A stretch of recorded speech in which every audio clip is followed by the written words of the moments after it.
Hanuman. Introduction. Whilst the Western was searching for dynamic superheroes who keep getting replaced every few years, the Eastern world is happy with a plethora of the already existing ones. The most dynamic amongst them is the evergreen original superhero Hanuman, whose stories have entertained and educated civilizations for centuries. Though Hanuman's stories have always been a significant part of Indian culture and ethos, there hasn't been a serious attempt to present them in a contemporary way, without deviating from the original traditional narrative. The Chronicles of Hanuman promises to share these stories of Hanuman with the modern world while satisfying the need for entertainment in an innovatively informative way. The aim is to bring together the many tales of Hanuman that have existed in Indian mythology and folklore since thousands of years. With the passage of time, these fascinating tales appeared to fade away from the modern-day reader's consciousness. Hidden within the folds of this book are stories that one would have probably never heard of. The stories which are in philosophical alignment with Valmiki's version of the character of Hanuman have been included in this book. Others, which aren't, have been carefully avoided to honor the divine personality of Hanuman. Storytelling is an art of presenting wisdom through jaw-dropping tales. The idea is when the jaw drops, the mouth opens and the wisdom pills are cleverly popped in. The reader doesn't even realize when he has learnt a valuable life lesson. We learn the formula for achieving success from the story of Hanuman crossing the ocean to find Mother Sita. Hanuman's first interaction with Lord Rama reveals the secrets of communication skills, and the monkey god's ability to find unique solutions to complex problems allows us to learn the power of determination and focus. Hanuman's stories are a source of joy and learning at all levels of life. Hanuman exemplifies how a true hero has to be a perfect blend of qualities that are paradoxical: strength combined with sweetness, humor flavored with gravity, sharp intellect complemented with childlike innocence, sensitivity amalgamated with power, traditional wisdom tinged with innovative spirit, and fierce determination laced with gentle humility. Chronicles of Hanuman is a book that addresses the needs of people across various sections of society. While it is an absorbingly entertaining read for a child, a book that promises to help parents educate their children, a lifestyle management handbook for youth, a motivational guide for those in the competitive world. It also inspires worshippers of Hanuman and is a treasure trove for those who love him. The author invites you to rediscover your original superhero in an unforgettable manner. Vedic Tales. The Stolen Pie. A huge monstrous-bodied but saintly-looking personality emerged from the fire. He looked like fire. With reddish hair and a lustrous body, he was impressive to look at. No one in Ayodhya ever thought something like this was possible. They had faith that the king knew what he was doing, and the king had equal trust in the sages. The sages had faith in the processes prescribed in the scriptures, and the scriptures were always right. Their fiery man was proof enough. Soon, King Dasharatha held the golden pot of sweet payasam that the fiery man had brought with him. Though it had come out of burning fire, the golden vessel was absolutely cool to touch, and so were its contents. King Dasharatha scooped up a portion of the sweet payasam thrice and dropped it into the open palms of his three principal queens. Just as he was about to drop the last portion into the palms of Sumitra, a massive eagle swooped down and snatched a small portion of the payasam and flew away. Everyone who saw that was bewildered and hoped the incident didn't mean anything inauspicious. One wise sage, who witnessed the mishap, consoled them with his wisdom. He pointed out, the eagle that dares to snatch the payasam from such a highly secure assembly cannot be an ordinary bird. It has to be Garuda, the carrier of Lord Vishnu. This is Vishnu Lila in action. Meanwhile, the eagle flew off to a distant land where something special was happening. This was the mystical land of Kishkinda in the southern part of the country. On the top of a mountain, in the midst of a dense forest, dressed in the robes of an ascetic, was a lady. This was Anjana, the wife of Kesari, the king of the monkey clan. With palms held out in supplication to the Supreme Lord, she was ardently praying for a son who would be the greatest hero the world had seen, and the one who would assist humanity in ways unheard of. The bird opened its claws and, with a splash, the payasam fell into her open palms. At the touch of the payasm, Anjana was jolted to reality. She opened her eyes and found a blob of nectarine-like pie in her palms. Looking up, she saw the divine eagle gazing at her mercifully. There was celestial intervention in her life. Her prayers were answered. She closed her eyes, and offering a prayer of gratitude, swallowed the payasm. As soon as the payasm entered her body, she could feel a change in herself. She wasn't her normal self anymore. She could instantly feel her womb getting filled. She was pregnant with a force of the gods. All she had to do was prayerfully wait. He is coming. In the life of the great, accidents happen by higher plan and not by flimsy mistake. A divine birth. Rama, Rama, Rama. Thousands of followers sat around him, waiting for him to open his eyes. None of them knew how long the wait would be. They didn't want to be absent when he did open his eyes. He would go into such a state many times and the experience would be different each time. Not just the duration, but also the way he would come out of the trance. There was always a deep, mysterious secret associated with his waking up. A secret known only to him. Everyone present there, including his closest associates, were surprised at this sort of an exit he made. Who was Rama? His eyes were still closed. They had a few more moments to admire their hero. Seated in perfect lotus posture, he was the best of the yogis. His brilliantly chiseled body was draped in tiger skin. 3 stripes of white ash adorned his forehead, neatly, only to be intercepted at the center by a vertical third eye that was peacefully closed. His powerful arms were ornamented with armlets of Rudraksha beads. His matted hair bunched on top of his head was held in place by a similar string of beads. With a crescent moon on one side and the Ganga flowing from the other, Lord Shiva was a perfect abode of peace and tranquility. When he finally opened his eyes, he found his wife, the gorgeous Sati, by his side. Her 6th sense told her that he needed her presence. Seeing her by his side, Lord Shiva lovingly spoke into her ears. He informed her, Lord Vishnu is incarnating soon on earth to annihilate the demonic forces accumulated by Ravana and to put an end to his atrocities. He has instructed all the demigods to take birth as monkeys to assist him in his Lila. I don't want to miss this golden chance to be associated with the incarnation of Lord Rama. I will expand myself to participate in this Rama Lila. Sati was extremely saddened to hear this. It seemed to her that she could never really experience the bliss of associating with her husband. When he was with her, he was meditating, and when he did come back to consciousness, he was serving. Not wanting to come in the way of her husband's desire to serve Lord Rama, she made a unique request. My lord, if you are planning to expand yourself into a monkey to participate in Rama Lila, may I accompany you in your service by taking the form of your tail? Lord Shiva was more than happy to agree to this proposal. But Sati still had one doubt unresolved. She decided to voice it. She was unable to comprehend how Lord Shiva, on the one hand, offered so many boons to Ravana, seeming to be his well-wisher, and on the other hand, was planning to join the plot to destroy him. Lord Shiva smiled at her innocence and inquisitiveness. He told her that though Ravana had managed to please his 10 expansions or Rudras, he had dissatisfied and actually angered his 11th expansion. Lord Shiva explained that his 11th expansion would incarnate on earth as the son of Anjana and would be known as Hanuman. Satisfied with her husband's intelligence and desire to serve Lord Rama, Sati embraced Lord Shiva. Soon, both of them transformed into monkeys and began enjoying conjugal pleasures. Their union converged into an energetic conception that Lord Shiva handed over to Vayu, the wind god, for delivering it at the appropriate time to Anjana. The wind god was unsure of his ability to handle the power bestowed on him for long. The conception of Lord Shiva was so hot that if it were to be in his possession, the searing winds would continue blowing and the world would eventually perish. He invoked the presence of the Sapta Rishis, 7 sages, and requested them to handle the conception of Lord Shiva till the appropriate time arrived.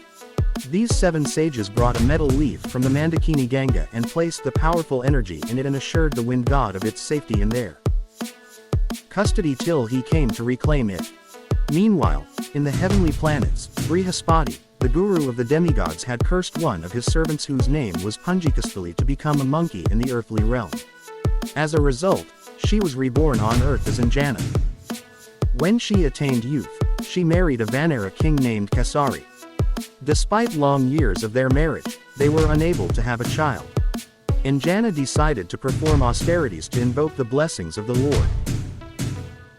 As she was absorbed in tapasya, austerity, the wind god, who was keenly observing her, realized that she was purified enough to receive the grace of Lord Shiva. Suddenly, Anjana felt an invisible force taking hold of her. She panicked and began to scream. She yelled so that she would curse the one who was responsible for this. That was when the wind god appeared in front of her and explained that he was here under the direction of Lord Shiva to offer her the child that would be the greatest hero the world had ever seen. He would be a direct expansion of Lord Shiva and the son of the wind god. Hearing this, Anjana gracefully accepted the powerful conception. While his wife was engaged in tapasya to beget a son, Kesari decided to perform a different type of austerity to please Lord Shiva. He wandered around various sites of pilgrimage offering ardent prayers. As he was traveling from one holy place to another, he reached Gokarna. At this place, he found a monster named Shambhasadana torturing innocent sages. He challenged this demon, and after a gruesome fight, he managed to slay him by hitting him forcefully on his chest. Pleased with Kesari for relieving them of their burden, the sages collectively blessed him. He would have a powerful son who would become the protector of the innocent and destroyer of evil in this world. To make this happen, they offered him a Shiva mantra. As soon as Kesari chanted this mantra, Lord Shiva appeared before him and blessed him. Instantly, Kesari felt himself empowered with Shiva Shakti. He returned home in time to see his wife Anjana back from her mission.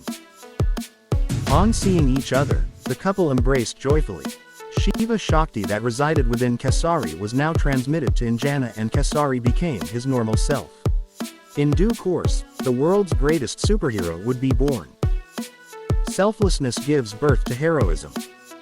An attempt to abort. A king entered stealthily into another king's palace in the dead of the night.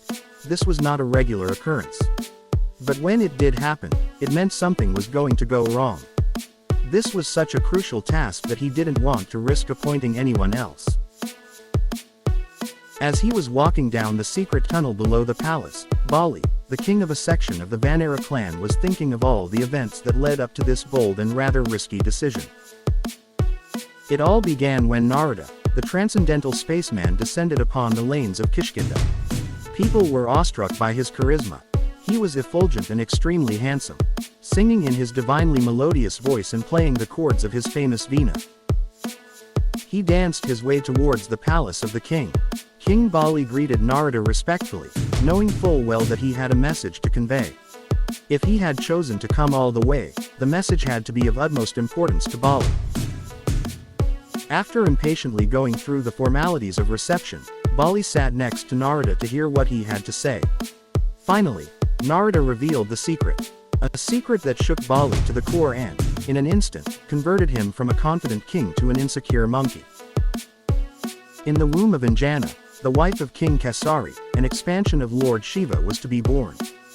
Rumors were rife in the heavenly realms that this child would be the greatest hero on earth, and his strength would surpass Bali's by 1,000 folds. Initially, Bali panicked, but later, as he thought deeply, he realized that any danger, if evaded, wasn't a danger at all. He had to only act intelligently. Here he was walking into the palace of Kesari in the dead of the night. Using his negotiation skills, he had gained access to the royal kitchen. There, someone was waiting for him. She was the personal cook of the pregnant queen. She had been appointed by Kesari to cater to the diet restrictions of the pregnant royal queen. This lady seemed to be an expert at catering to the diet needs of pregnant ladies. However, now, she was going to be served something else.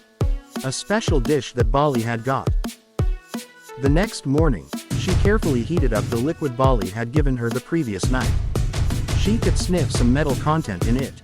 It had been expertly made, so no one could make out what it really was. All Bali had told her was that this potion would do its job.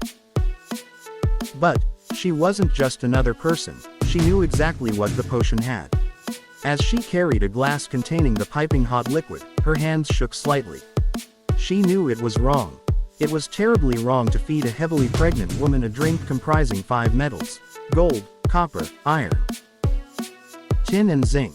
One of these could not just kill the child, but also the mother. She closed her eyes as she saw Anjana gulp down what the latter had been told was a health drink that revitalizes the mother and the baby in the womb. As she took back the glass from the queen, she keenly observed her face for any reaction. Surprisingly, there was none. She waited for a full minute, just in case it took that long to see the effect. Nothing. Not knowing what to do, she just walked back to the kitchen. That day, she kept walking back and forth between her kitchen duties and attending to the queen, desperately waiting to see some change. Nothing ever happened to the queen. The next day, Queen Anjana was taken to the labor room. Her contractions had started. Expecting the news of miscarriage, the Bali's aide stood right outside the delivery room. Instead, she was greeted with the cry of a newborn. While everyone celebrated, she sank to her knees. How could a child be born after the mother had drunk the amalgam of those 5 deadly metals? Gathering herself after some time, she ran into the room to see the child who had been miraculously saved from death. When she saw the child's face, she fainted. The monkey baby was smiling at her and was born with earrings made of an alloy of those 5 metals. Instead of destroying him, these had ended up adorning him. Insecurity distorts the beauty of the soul, while innocence decorates one's character. When Hanuman swallowed the sun. For the first time in the history of the heavens, there was a power cut. Absolute darkness prevailed in the heavenly realms. There was utter chaos everywhere. How could there be darkness in a place that is illuminated by the sun? The power cut happened while Indra's most important conference of the year was underway. The celestial administrative heads had all come together to report their activities. Everybody seemed clueless about the power cut. As far as they knew, nothing ever went wrong with the systems in the heavens. A guard came stumbling into the room, which by then was partially illuminated by the fire of Agni. "O powerful gods, I have bad news for you all. A monkey child has swallowed the sun, mistaking it to be a big red fruit." What? Every demigod in that room was completely aghast. Who can ever swallow the sun? The guard continued, "Not just that, since it was the time of the eclipse, Rahu had come to swallow the sun at the same time. But when he saw that the baby monkey had already swallowed the sun, he tried to argue with the baby monkey about his rights. The baby monkey took Rahu to be another big fruit and caught him too. There is complete confusion and shock in the heavenly realms now. Kindly do something to bring things under control." After listening to this horrific tale, Indra instantly mounted his elephant carrier, Airavata, to reach the scene of disaster. Not wanting to delay the release of the sun from the mouth of the monkey, he threw his Vajra thunderbolt weapon with the help of Savdabedi, sonic weaponry, which enabled him to strike his target by focusing on the sound emitted by it. But, interestingly, the elephant was so eager to fight, that even before Vajra reached the monkey, Airavata came in the way. As soon as the baby monkey saw the huge white elephant, he rushed towards him and wanted to shove him also into his mouth. Indra panicked when he saw the baby zooming towards him like a comet. That's when the Indra's Vajra hit the baby monkey square in the chin. No extraordinary human or even demigod could have survived such a blow. The jawbone cracked and the baby monkey became unconscious. As he fell, his mouth opened and the sun and Rahu rushed out of it. The demigods were relieved that the sun had been restored to the original position. But they had a presentiment of something more disastrous. Before attacking the baby monkey, none of them had even considered seeking an opinion from Lord Brahma or Brihaspati. The baby monkey had fallen with a thud into a cave in the earth. He was completely unconscious and practically lifeless. Suddenly, another catastrophe struck. The air circulation system stopped. None of them were able to breathe. What's happening in the heavens today? There was utter confusion once again. This time, though, they decided to consult Lord Brahma for his practical wisdom. Lord Brahma was their supreme guide. He always analyzed a situation from a broader perspective instead of relying on immediate needs and short-term results. He explained to the gods, "This baby monkey is none other than the son of Vayu, and was named Anjaneya, son of Anjana. This baby monkey is, in fact, an expansion of Lord Shiva. He shall play a pivotal role in the destruction of Ravana. Since his son is hurt, the wind god has protested by withdrawing all air from the universe. His personal suffering has led to universal suffering." Lord Brahma urged all the demigods to accompany him in reviving the child and making the wind god happy. The atmosphere in the cave was tense. An aggrieved father was gazing at his lifeless son, teary-eyed. Lord Brahma walked up to the monkey child and sprinkled a few drops of holy water from his Kamandalu water pot and rubbed his hands over the child's body. Within moments, the child sat up looking at all the divine personalities standing around him. Seeing the broken jaw of the baby monkey, Lord Brahma declared, "This day on, this child will be known as Hanuman." Hanu means jaw, reminding the world of this wonderful feat in his childhood. Since he is the wind god's son, he will be known as Marutsuta or Maruti. His body is now solid like Indra's Vajra, and this shall give him another name. He would be called Bajrangi. I also grant him the boon that he will live as long as I live. No one will ever be able to kill or even defeat him. He will not be bound by the laws of nature. Lord Brahma implored all the demigods to bestow their choicest blessings on this wonder child. Each one came forward and blessed the child. Agni gave him the boon that fire would never affect him. Indra blessed him with the boon that he would be as famous as himself and no weapon would be able to injure him. Brihaspati bestowed upon him the knowledge of Ayurveda and all the fruits, plants and trees in the world. The sun god offered to teach him all the Vedas at an appropriate time. Dhanvantari provided him the healing touch. Vishwakarma, the celestial architect, gifted him unbelievable intelligence, clarity of thought and creativity. His father, Vayu, blessed him with the power of speed. Once all the demigods had offered their boons, Lord Brahma came forward and placed a diamond necklace around Hanuman's neck.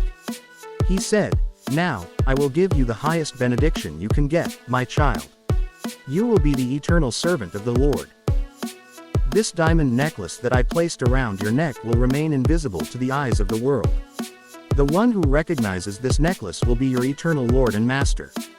The moment you meet your Master, every bone in your body will melt." When all these boons were being bestowed, Hanuman looked serious. As soon as Lord Brahma declared him to be the eternal servitor of the Lord, Hanuman began to beam.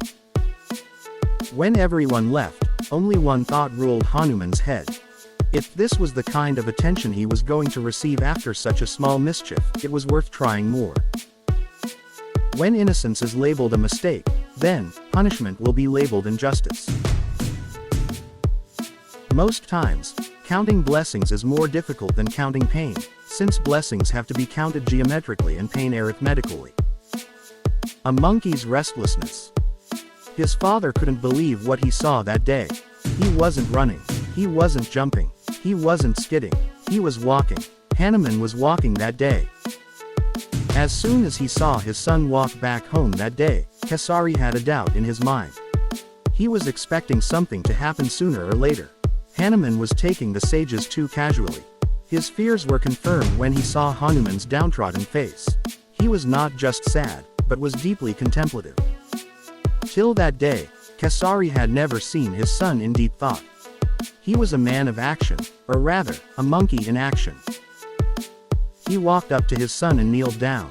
Holding his face lovingly, he asked, "What happened, my son?" Hanuman's reply left him speechless. He said, "I want to study." Kesari couldn't understand the genesis of this idea. He was bewildered and decided to investigate the matter himself. He knew that Hanuman wouldn't be able to convey everything that had happened. There was a higher power at work that day. Sitting with a bunch of very senior sages, Kesari heard everything they had to say about his son.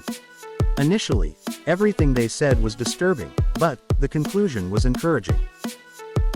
Every day, Hanuman would be at the riverbank looking out for new ways of harassing people. The sages, hardened by austerities, were his soft targets. While most people stayed away from these sages fearing their supernatural powers, Hanuman felt naturally attracted to them. Of course, there was nothing constructive he offered them or gained from them. He did all this for fun. He would constantly look for some activity to occupy his restless, wild mind. When the sages bathed, Hanuman would make big holes in their clothes. He would break their commandalis by hitting them against a tree trunk. He would then wait for them to come out and watch their disturbed faces and derive sadistic pleasure. If they would take longer to come out, he would enter the waters and pull their legs from underneath. The sages would panic thinking it to be a water crocodile attacking. Sometimes, if he saw them standing next to the riverbank and offering prayers to the sun with closed eyes, he would jump onto their shoulders and pull their long beards. His favorite trouble game would take place after the sages would come out of the river freshly bathed. He would be waiting for them patiently. He would quickly fill up his mouth with water and spit at them like a water sprout. Being thus contaminated, the sages would be forced to have a bath again. This loop would be repeated several times with a single sage, sometimes for hours together. Finally, fed up of being harassed by this maniac regularly at the riverbank, the sages decided to abandon their regular water source, and each of them found different water sources to have their baths. After several days of drought in his fun, Hanuman understood what the sages were up to.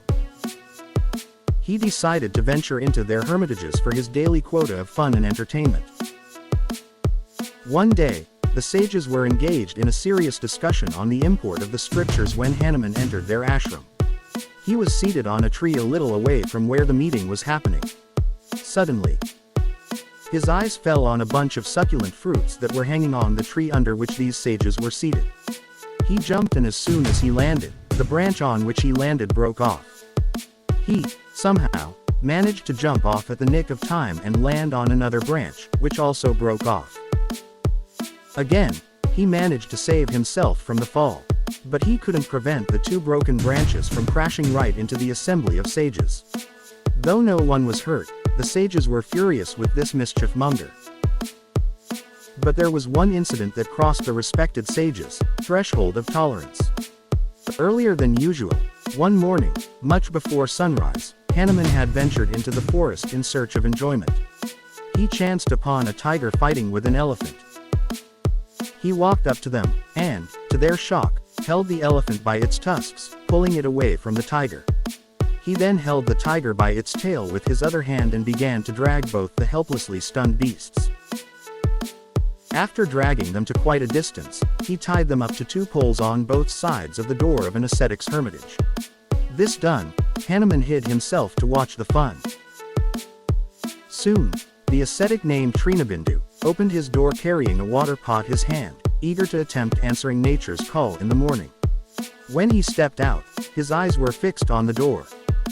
Since the sun hadn't yet risen, it was still quite dark. But he was used to this routine and knew how to navigate his way through the darkness. As he stepped out of the doorway into the porch, he got the scare of his life on seeing a tiger standing right at the entrance, roaring at him. He shrieked, dropping his water pot, and ran back into the house and locked the door. He usually suffered from constipation, but today's incident had frightened him such that he urgently felt the need to release. Gathering courage, for he knew the tiger was tied to a pole, he decided to step as far away from the tiger as possible and attempt an exit. This time, when he walked out, he shrank away from the tiger. Just when he was about to step out, he was confronted by a wild elephant. He screamed again and ran indoors. By this time, Trinabindu was writhing in agony. There was turmoil inside his body and a catastrophe outside his house. He had no idea who had played this wild prank. He was boiling with rage when he heard peals of laughter coming from close by. He ran up to his window and saw Hanuman rolling on the ground, holding his tummy and laughing. In great anger and with the desire to prevent the restless monkey from offending other revered sages, Trinabindu picked up his kamandalu and, flicking water from inside, hurled it towards Hanuman, pronouncing a curse. He cursed, "You impudent child, your power and speed have made you very proud. Since there is no one who knows how to utilize this power and speed, you are misusing it and causing harm to others. I curse you that you would forget all you powers until and unless reminded about them by someone. As soon as the curse was pronounced, Hanuman became quiet. He began to look around, unable to comprehend how he had reached the forest and what he was doing there lying on the ground. He began to contemplate what the purpose of his life was and how he should spend his time productively. As he walked back to his father, Kesari's palace, an intense desire took firm shape in his heart. The desire to acquire knowledge. Hidden within every act of naughtiness is a seed of intelligence. When waters of inspiration and encouragement nourish this seed, flowers of responsibility and fruits of dynamic contribution will blossom. Hanuman too will be coming soon.